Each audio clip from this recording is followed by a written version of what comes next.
Good day and welcome to today's Sport Rep Show.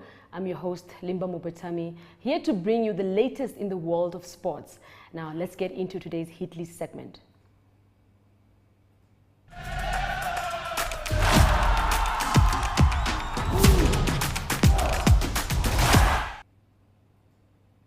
MTC Corporate Communications Officer John Ekongo has called on the Ministry of Sports to review its sports rewards policy to reward more back-office staff members. Ekongo made the call on Tuesday during a welcoming ceremony for Jeremiah Nakathila that was organized by MTC in Windhoek. Ekongo said over the years, MTC has spoken of the extensive developments they have played a role in sports, but most of the time, those working behind the scenes to build the heroes the country celebrates are forgotten. It is high time that the sports reward policy is reviewed so that these guys can be appreciated, because without their efforts, Namibia will not go anywhere, he said. The Eagles of Namibia were set to face Island Wolves in today's Cricket Castle Light Series match. However, the match was called off due to rain. The organizers are yet to announce when that match will be played.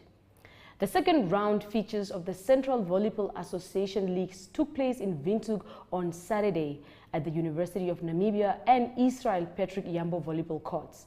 This follows a two-week hiatus after the start of the 2022 season, which gave clubs enough time to correct the mistakes from their first matches. Action resumes tomorrow for the third round, as Unam ladies will face their NAS counterparts at their home ground at 6:30, while KNVC will play Kudus at Israel Patrick Yambo. The Namibian Rugby Union released the fixtures for all domestic leagues for the upcoming season, which will see action kicking off this weekend. With that, let's take a break, and right after we will be joined by, or rather we will head into the sharpshooter segment of the show.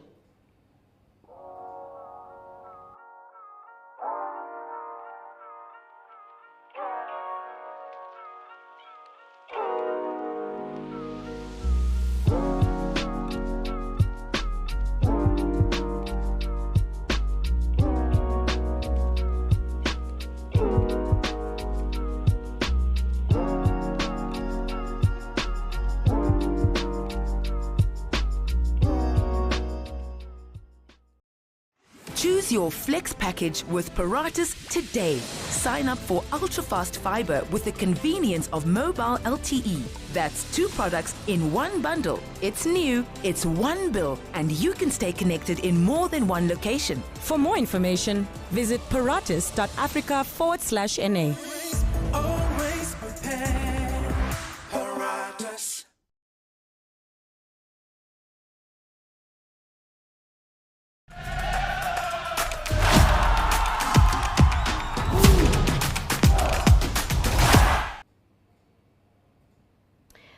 The Nigerian national team was eliminated by Ghana last night and will not be in the Qatar 2022 World Cup.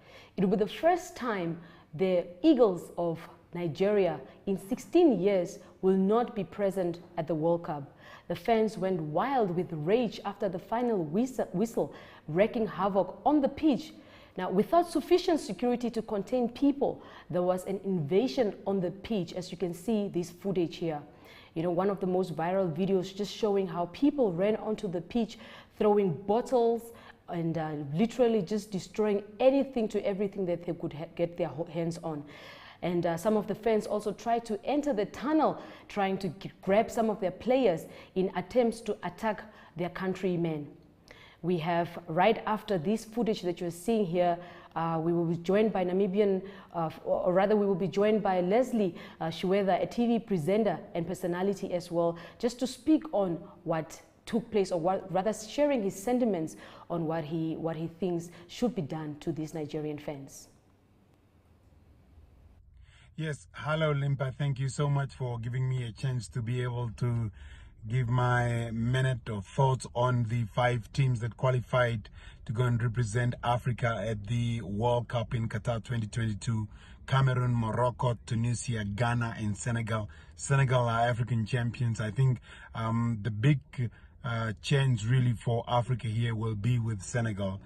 Remember, they've made a good start during their debut at the World Cup in 2002 when they beat France, and by that time France were the holders of the World Cup. They beat them by 1-0, and I think by virtue of them being world champion currently, I think they are Africa's best chance. And the second best chance for Africa is obviously going to be Cameroon. In my view, they hosted the African Cup of Nations. They really had a good squad, which I think that had a good chance, could have gone far, but you know, football could always go either way. And then there's the matter of Nigeria. Nigeria obviously lost to Ghana, and by losing, so the fans obviously had this riot, which was uncalled for. In my view, I think that the fans and everybody involved should be punished to the maximum, because this type of things should not be allowed in football. Thank you so much, Lesley, for those sentiments. I truly believe that fans should not be allowed to behave in this way. I mean, football is a sport of unity, and as fans, we should be able to know when to accept defeat and rather to congratulate the other team. At the end of the day, we're all Africans. Now, of course, we take a short break, and when we get back, we're going to be joined by Sadney Urikhob, a footballer, in the Game Changer segment. So stay tuned for this.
Welcome back. Now, of course, Sadney Urikhob, who plays his trade for Thailand's Chang Football Club, where he has already scored 7 goals, is in today's segment, rather speaking about Namibia's hopes of hosting the 2027 Africa Cup of Nations. And he rather speaks about what the team, or rather what the country should actually first do locally before pursuing that dream. Now, please stay tuned for this interview with Sadney Urikhob. Hi everyone, my name is Sadney Urikhob.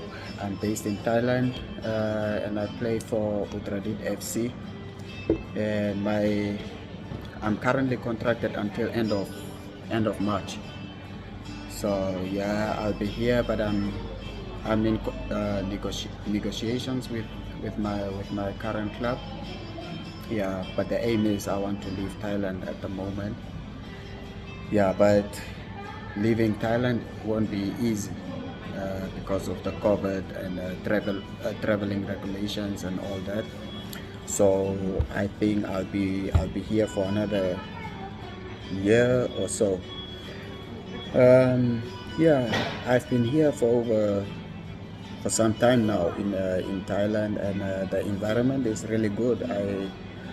I really like the environment, and you know, it's a bit tough. You know, I'm all alone here. Of course, I miss my family, and I want to be with my family, but because of travel regulations, it's not easy. And yeah, so far I've scored 7 goals, and yeah, I joined the team in the second round, and it's not easy to join a team in the second round, second leg for that matter. So you're still new, you don't know your teammates and all that, but I know the conditions here in Thailand. I know what is expected. So yeah, I tried my best, and whenever I'm on the pitch, I try to give my best, and also yeah. So yeah, coming back to the AFCON medal, where Namibia and Botswana will be co-hosting AFCON. That's a good idea. You know, it will be really good to see our country hosting AFCON. Yeah, and you know, it's always an honor to represent your country at the highest level. Always want to play for my country. You know, I always give, whenever I'm on the pitch, I always give my best. And my motto is always, whenever I put that jersey on, I give my best. I can literally die on the field whenever I'm representing my country. So I don't know if I will still be playing in 2027. I will be 35, but my aim is to play until I'm 36, 37. So currently I'm 30 years old. So yeah, nothing is impossible, you know, nothing is impossible. So yeah, I'm looking forward to it, and if there is an opportunity, why not? Why not? But the thing is, you know, you cannot. Okay, of course we are ambitious. We want to host the AFCON, but first let's look at the condition in the country. We will have 5 years to fix the problems that we are facing now. We don't have an active league, so you know, it will be really good to have a league. You know, even here people are like asking me, how does your country not have a football league? How do you select your players and all that?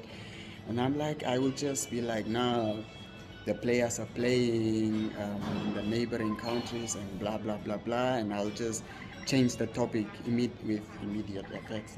Immediately I'll change the topic and I'll be like, yeah, leave that topic for now. But yeah, it's sad. You know, it also touches me to say, no, you know, people know what is going on in our country, and you know how it is.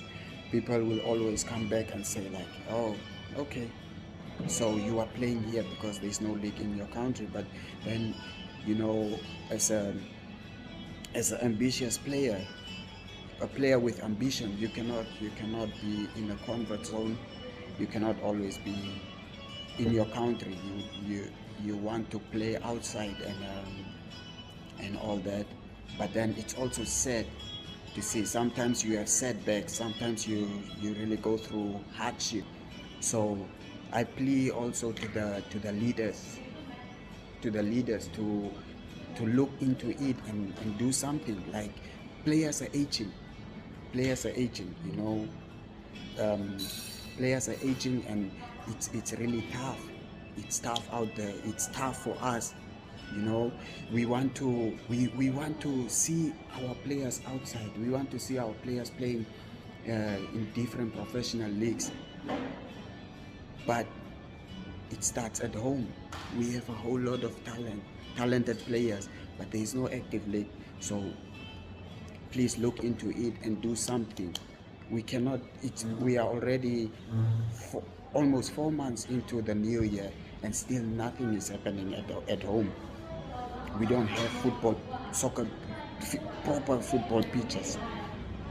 So please do something about it. I know we are ambitious. We want to host AFCON, but first, do what is right. Do what is right, and let the league start. Do something. So sorry if I step on people's toes, but it's just a sad reality. I cannot sit down and be like, no, blah blah blah blah. I'm happy and no. To be honest with you, I'm not happy. I'm not happy. You know, I'm one of those players that came through the active league that was in Namibia. At the league start, do something. So sorry if I step on people's toes, but it's just a sad reality. I cannot sit down and be like, no, blah blah blah blah. I'm happy and no. To be honest with you, I'm not happy. I'm not happy. You know, I'm one of those players that came through the active league that was in Namibia a few years ago. There was football. You know, players were, it's Friday, you already know. Saturday I have a match. You already know. Saturday I have a match. Sunday recovering with your family. Monday you start. But now players don't have that. We don't have the luxury anymore. So I don't know what is the story, but please look into it. Let the games begin, and yeah, much love, and let's stay safe out there. And you know, nothing is impossible. We can do it. So everyone out there, please take care, and don't forget, COVID is still active. It's still making waves, especially here in Asia. It's still making waves. Please, now that it's a bit quiet in our country, please don't take advantage of it. Take care, and much love. Well, thank you so much, Sydney. Now we cross over to Arrie Hougaard as he brings us international news in the Globetrotter segment, which is, of course, international sports news. So please stay tuned for that.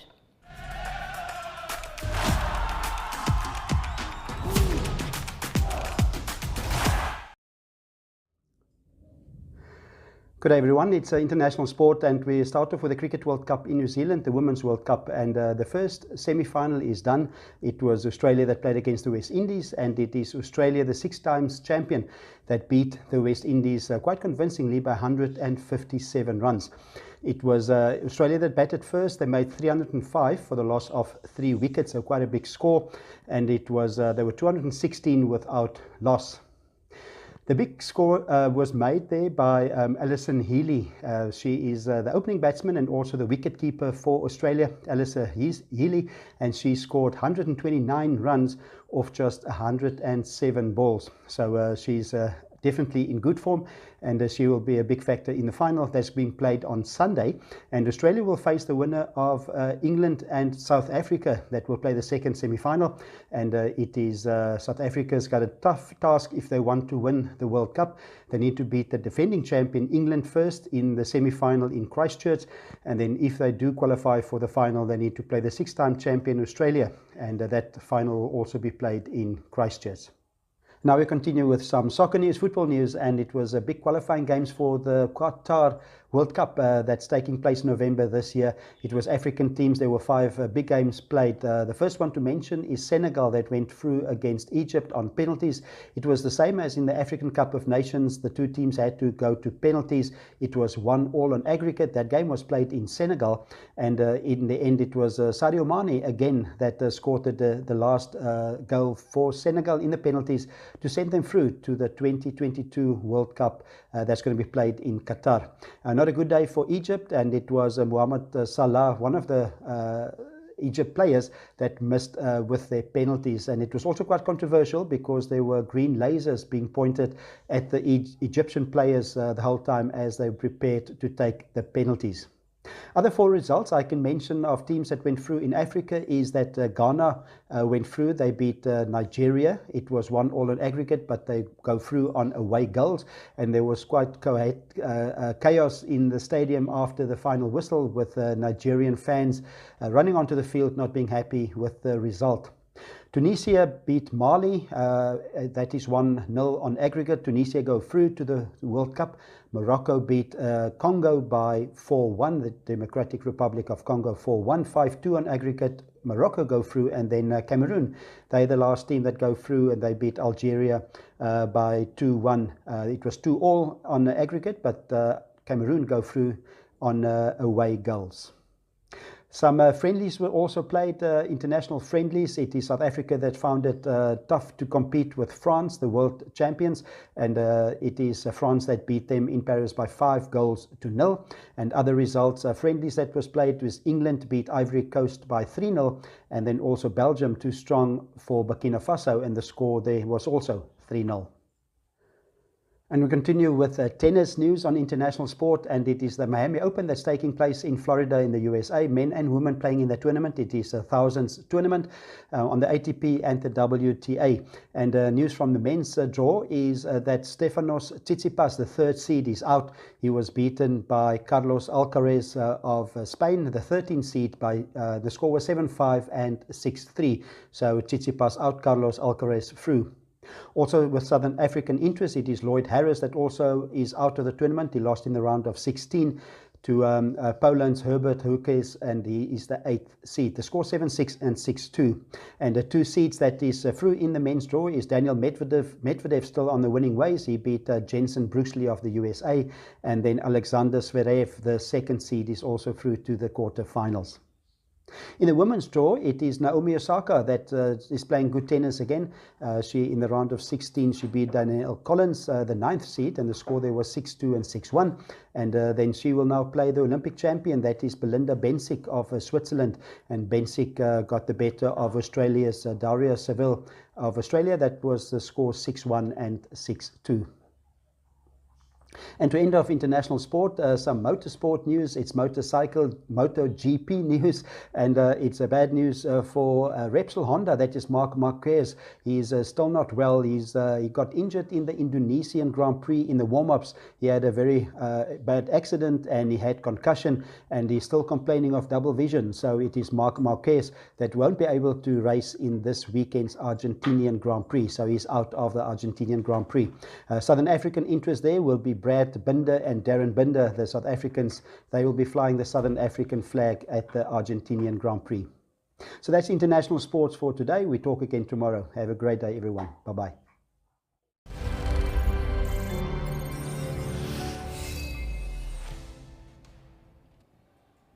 Thank you so much, Arrie, for that wonderfully wrapped up international content.